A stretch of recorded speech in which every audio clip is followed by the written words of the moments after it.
ana kidung rumaksa ing wengi teka hayu luputa ing lara luputa bilahi kabeh jin setan datang purun paneluhan tan ana wani niwah panggawe Allah kunane wong luput keni ataman tirta maling adoh tan ngarah ing mami kuna tutupan sirna.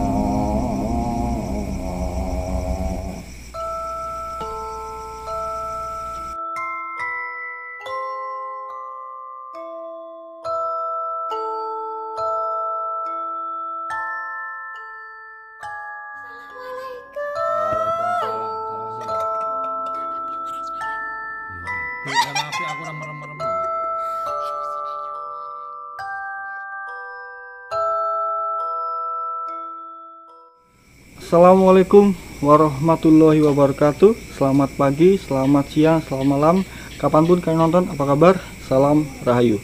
Kembali lagi dengan Danyang Tanah Jawa ada di Lapodlo. Oke, baik teman-teman, kemarin sudah ditemani oleh Pak Arya dengan segala bentuk ceritanya dari Bang Goib sampai dengan dunia pertogelan ya. Kita tahu semua pengalaman Pak Arya yang dengan senantiasa membagi kisah hidupnya. Nah, kali ini kita punya episode yang berbeda yang bakal mengulas tentang mencari pembuktian barangkali ya bahasanya.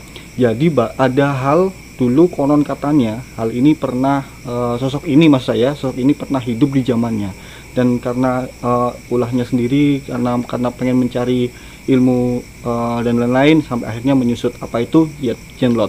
Nah, kali ini kita bakal membahas tentang jenglot ditemani dengan Ki Eko dan Pak Tamari ya. Bakal langsung saja, yuk ikuti. Lu enggak apa-apa, ayo malu-malu mbak. Enggak apa-apa, biar teman-teman yang dilihat biar enak loh. Enggak mau. Oke ya, assalamualaikum. Waalaikumsalam warahmatullahi wabarakatuh. Oke teman-teman ya, ini Ki Eko mungkin teman-teman banyak yang lupa ya tentang Ki Eko ya. Jadi dari Tanah Jawa salah satu paranormalnya Ki Eko ya. Kali ini saya ditemani juga dengan Pak Tamari ya, Pak Tamari. Nah oke, Ki, sebelumnya saya pengen tahu nih Ki tentang jenglot itu seperti apa, asal muasalnya, kenapa kok sampai bisa menyusut dan akhirnya sekarang diyakini oleh masyarakat luas mempunyai ilmu yang luar biasa.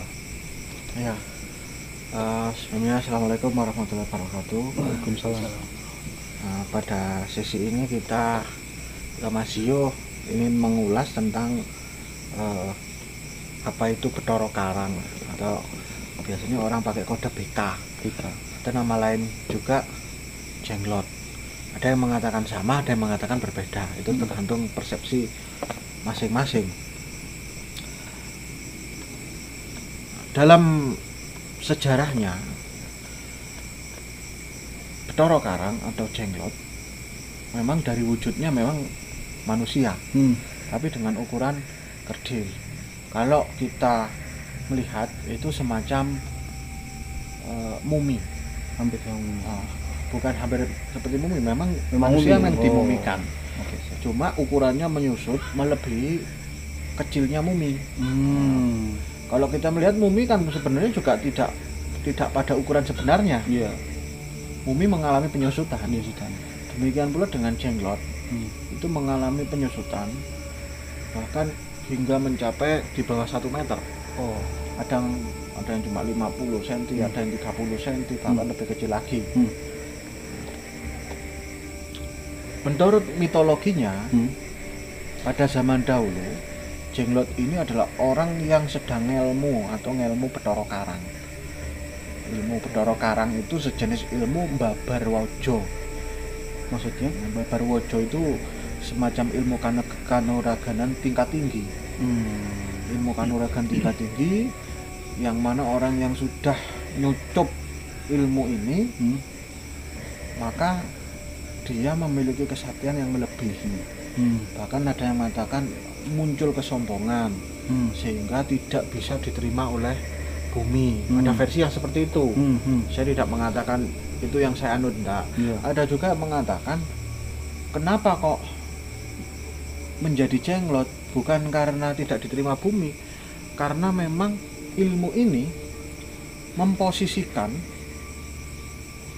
orang yang mempunyai ilmu babar wojo ini di antara alam kematian dan alam kehidupan.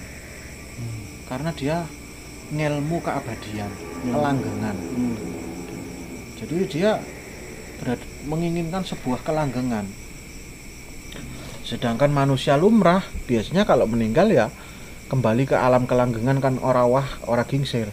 Tapi karena ini menentang kodrat, pada dasarnya tidak bisa kodrat itu ditentang. Kelanggengan itu hanya milik Allah Subhanahu wa taala, kan seperti itu. Jadi dia berada di antara itu. Jasadnya ada, rambutnya memanjang, kukunya memanjang, semacam hidup. Tetapi kalau dilihat ya meninggal. Tapi pada jam-jam tertentu, waktu-waktu tertentu, terkadang Bathara Karang ini hidup. Oh gitu. Sampai ada yang bicara nih Ki, kalau Bathara Karang ini suka dengan darah manusia terutamanya. Ya. Itu menurut Ki Eko dibenarkankah? Ya. Jadi memang setiap pusaka itu memang atau benda klenik itu kan memiliki makanannya sendiri-sendiri. Oh, gitu, makanannya sendiri-sendiri. Demikian pula karena ini makhluk hidup, ya, makhluk hidup, dia makanannya ya darah itu. Tapi tidak semuanya. Kalau tidak semua jenglot itu makan darah. Ya, ada yang tidak memakan, ada yang dibiarkan saja dikasih minyak wangi. Itu tergantung dari karakter jenglot itu. Makanya pada jam-jam tertentu kadang jenglot ini tiba-tiba matanya terbuka.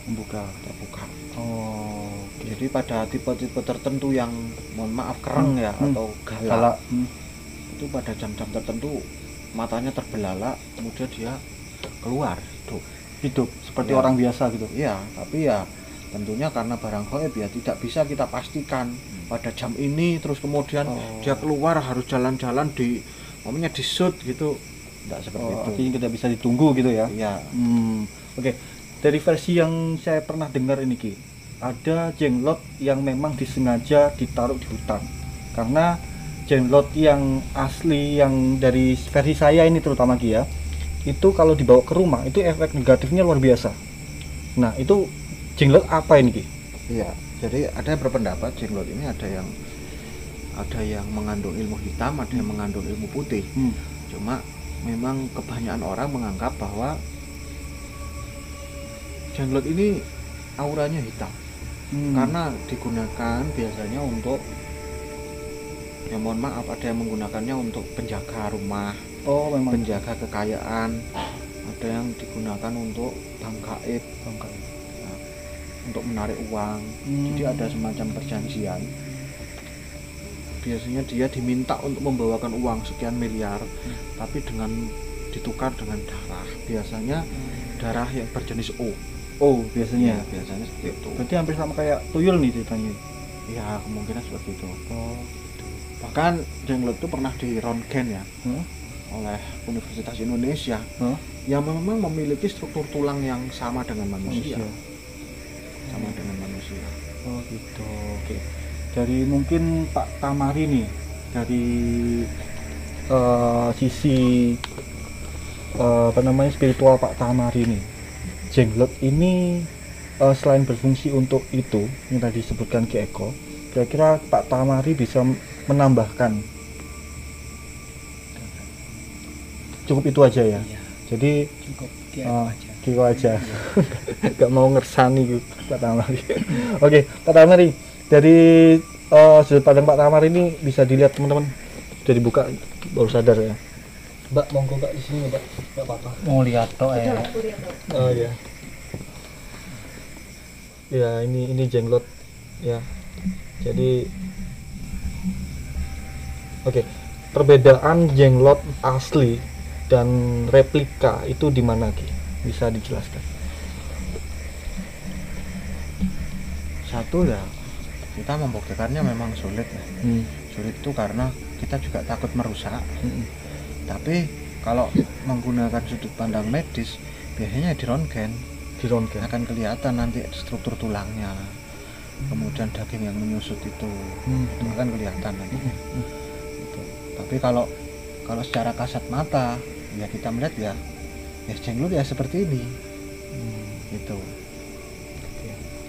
Oke, Pak Tari mungkin mau nambahin. Mungkin Pak Tamari bisa menceritakan wujud gaibnya Pak Tari. atau jenglot yang pernah ditemui Pak Tamari, karena beliau ini rekan spiritual. Iya. Jadi kemana-mana kita ritual bersama. Oh gitu. Siap. Jadi Pak Tamari pasti punya pengalaman yang luar biasa nih ya. Kira-kira Pak Tamari pernah melihat jenglot yang seperti mungkin sisi lain dari jenglot ini Pak Tamari? Siap. Oke. Teman-teman, kira-kira gimana, mau dibuktikan keasliannya atau gimana nih Pak Keko? Biar teman-teman tahu ini. Jadi kalau menghidupkan kita ya tidak mungkin ya. Iya betul. Jadi saya nanti akan mencoba menginjeksi, karena ini makhluk gaib yang beraura hitam. Kita bisa lihat angin-anginnya sudah mulai datang. Iya betul. Jadi kita tadi mulai membahas jenglot ini, ketika saya mau ambil gagal berkali-kali tadi karena tiba-tiba hujan, padahal ini musim kemarau. Jadi teman-teman, sedikit cerita ya. Jadi kita mau ngambil jenglot nih 2 kali kehujanan dia. Iya, itu tadi gagal terus sampai 2 kali. Padahal ini musim kemarau gini. Hujan, mau berangkat hujan, padahal ini musim kemarau. Betul. Kita bawa anginnya tadi sempat besar. Iya betul. Jadi karena ini makhluk gaib beraura hitam, nanti akan saya coba untuk meruqyah. Karena pernah saya buktikan ketika saya ruqyah makhluk ini berdarah. Oh, pernah? Ya, pernah berdarah. Jadi itu. Karena memang pada dasarnya ini kan makhluk yang berada di antara kehidupan dan kematian. Betul. Jasadnya hidup, tapi roh itu sudah menetapi takdirnya, dia dipanggil oleh Yang Maha Kuasa. Tapi jasadnya dipergunakan oleh makhluk halus itu, atau ilmu yang melekat pada dia ya. Dia ketika masih hidup. Oke, siap. Di pirantinya kita nanti pakai apa itu cempluk ya, pakai cempluk. Oke. Ya. Jadi mohon maaf ya teman-teman, nanti bakal lighting kita matikan, kita menggunakan cahaya dari sini saja. Apa ini cempluk? Apa bahasa Indonesia cempluk apa ya? Iya, cempluk. Lampu template Lah ya. Dari lilin tuh lilin apa api gitu aja ya. Iya. Oke. Sekarang monggo.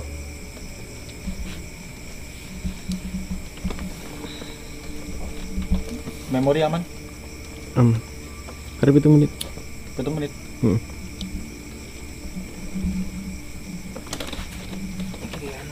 Iya. Boleh kurang 2 menit ngomong ya.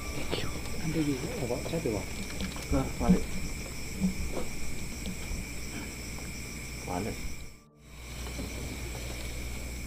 Ana ketung rumeksa ing wengi, teka hayu luputa ing lara, luputa bilahi kabeh.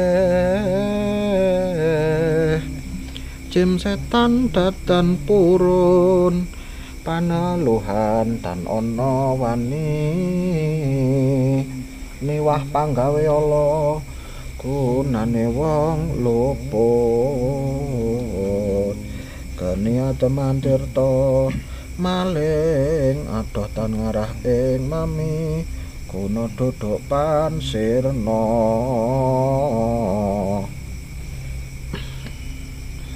Coba saya ruqyah ya. Bismillahirrahmanirrahim. A'udzu bikalimatil tammati min syarri ma khalaq. A'udzu bikalimatil tammati min syarri ma khalaq. A'udzu bikalimatil tammati min syarri ma khalaq. A'udzu bi'izzatil qudrati min syarri ma ajid. A'udzu bi'izzatil qudrati min syarri ma ajid. A'udzu bi'izzatil qudrati min syarri ma ajid. Bismillahirrahmanirrahim. Allah yashfi. Bismillahirrahmanirrahim. Allah yashfi. Bismillahirrahmanirrahim. Allah yashfi. A'udzu billahi minasyaitonir rajim. Bismillahirrahmanirrahim.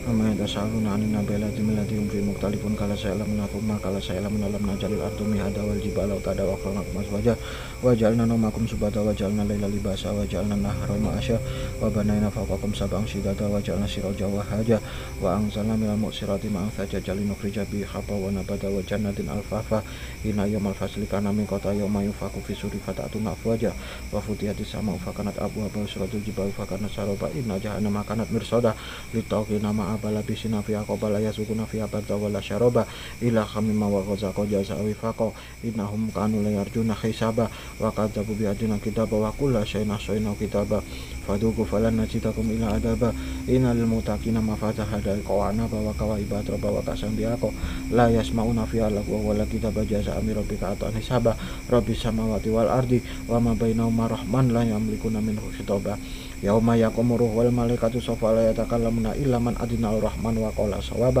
dzalikal yaumul haq faman syaa'a attakhadha ila rabbihi ma'aba inna angdarnakum adaban qariba yauma yanzuru mar'u ma qaddamat yadah wa yaqulul kafiru ya laitani kuntu turaba.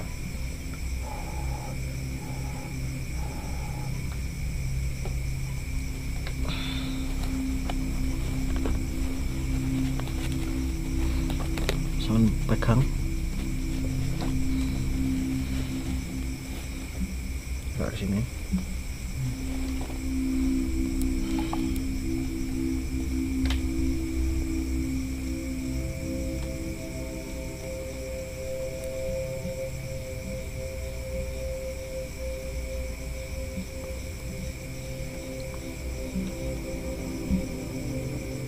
Keluar darah loh.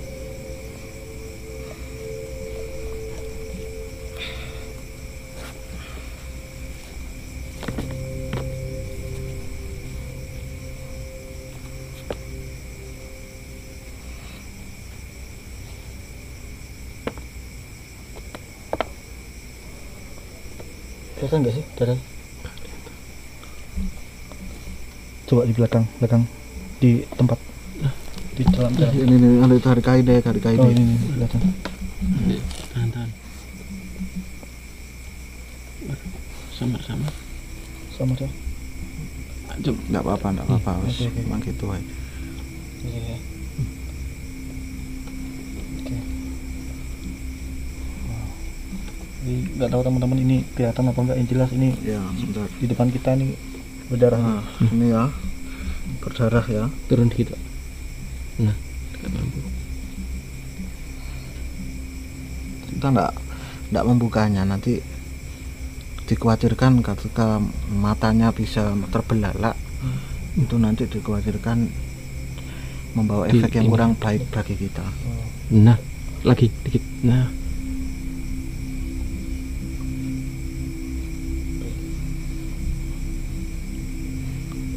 oke.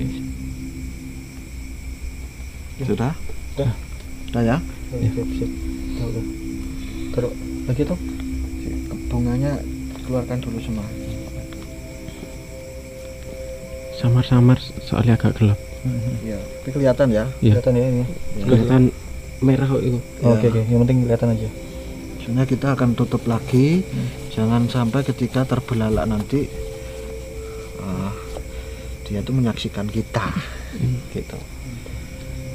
Karena makhluk ini kan berada di dua alam. Iya. Jadi ketika dia menggunakan jasad ini, Oh.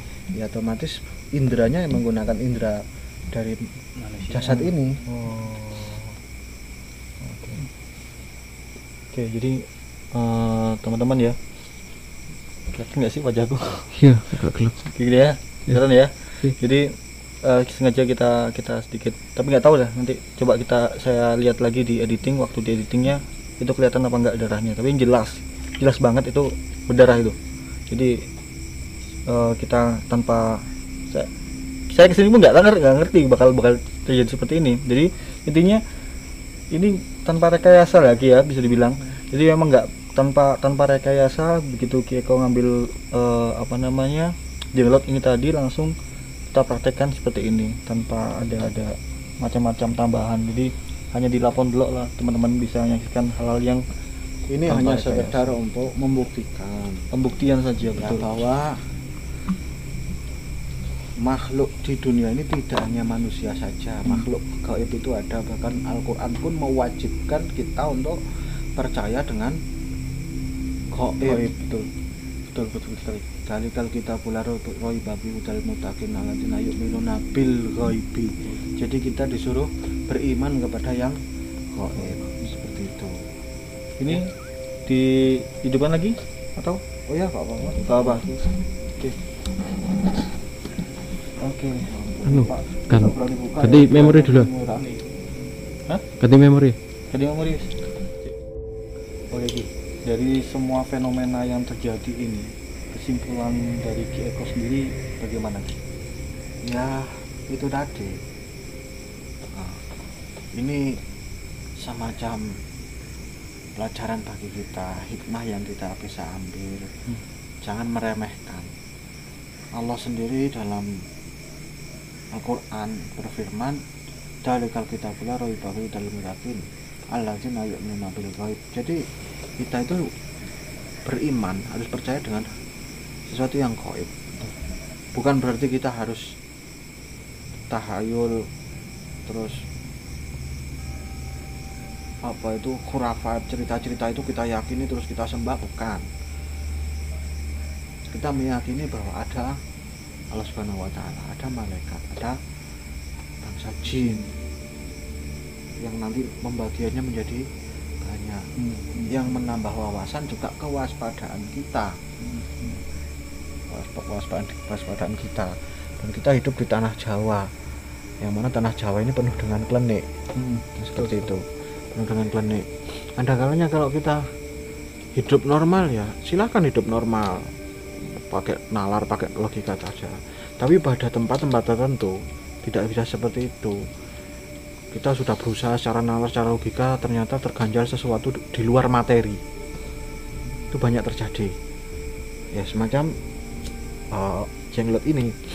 Jenglot ini memang kadang potensinya digunakan oleh orang-orang tertentu untuk mengambil uang, atau untuk bank gaib, untuk menjaga suatu gedung, atau untuk ritual-ritual yang lain.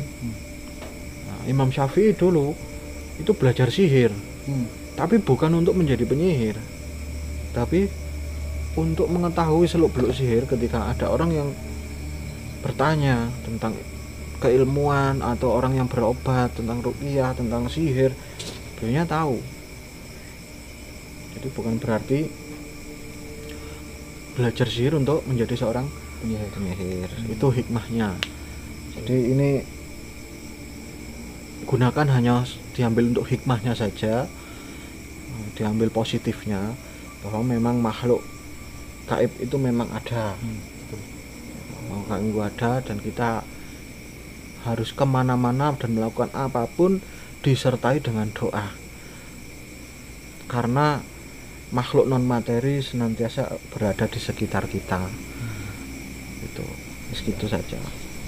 Oke, mungkin teman-teman mendapatkan banyak pelajaran ya malam kali ini.